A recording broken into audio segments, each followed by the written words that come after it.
I would like to take this opportunity to thank Dr. Zaidi to give me time and to give me honor to speak to such a great eminent personalities and on such a great forum. My greetings to all on the occasion of the World Human Rights Day. And I am Colonel Sarabjit Singh Sangha, retired from Indian Army. Have served in the army for about 25 years or so and worked in insurgency areas of Jammu and Kashmir and Northeast. And basically, those are places where we have few human rights violations. Let us just go back to the independence. Since independence, we have had four wars: 47, 48 with Pakistan, 62 with China, 75 again with Pakistan, and again 71 with Pakistan. Now, as it is evident that we don't have friendly neighbors to us. So any kind of internal disturbance or any kind of an internal problem in our country, maybe it is in Jammu and Kashmir, Punjab, Northeast, anywhere, these two neighbors always added fuel to the fire. Now, if that happens, there is a problem in our country. So how to sort out this problem? We first use our police forces, then we use our paramilitary forces, and then if nothing works out, that is the time when your Indian Army or Indian Armed Forces come into play. That is the last weapon what the Indian Army, the Indian government has got. However, the major role of the Indian Armed Forces is to protect our nation against the external aggression by any country. However, the secondary role is to provide aid to civil authorities in any kind of calamities, as also to maintain law and order in this country.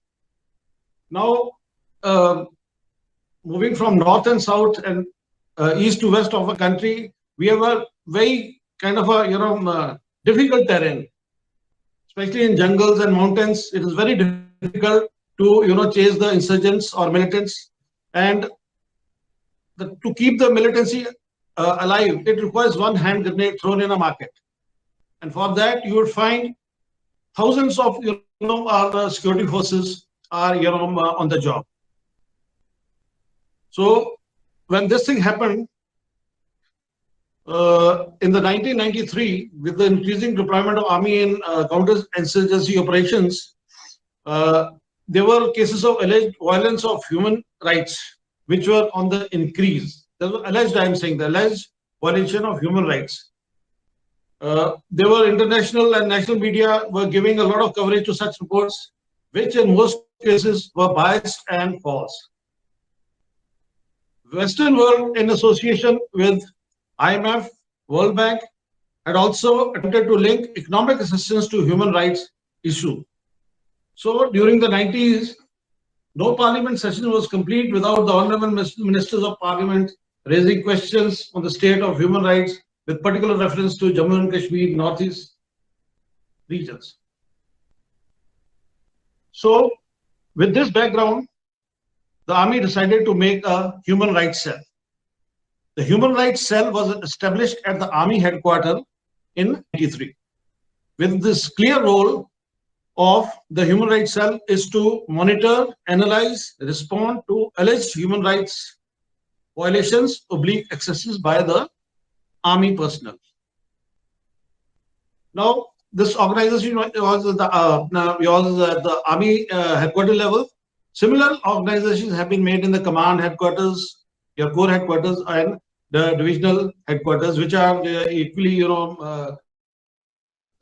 taken care by the appropriate level of the officer.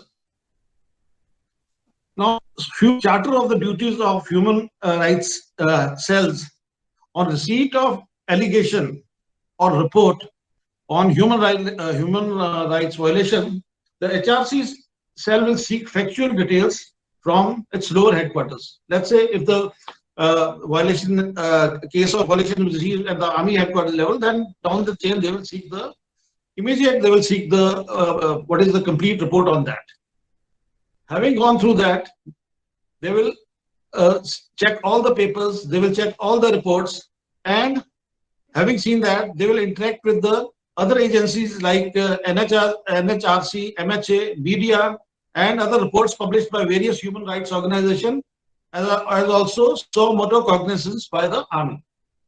So these are thoroughly investigated. These all these allegations are thoroughly investigated, and if at all there is some excess carried out by some of our soldiers is found, and appropriate action is taken so that nothing happens. Appropriate action is taken against the erring soldier. Now, setting up of the cells does not, it's not easy. For that, we have to give proper training, and it's a different subject.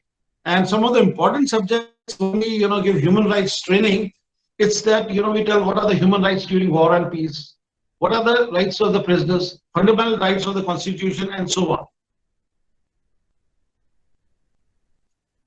To carry on further, I would say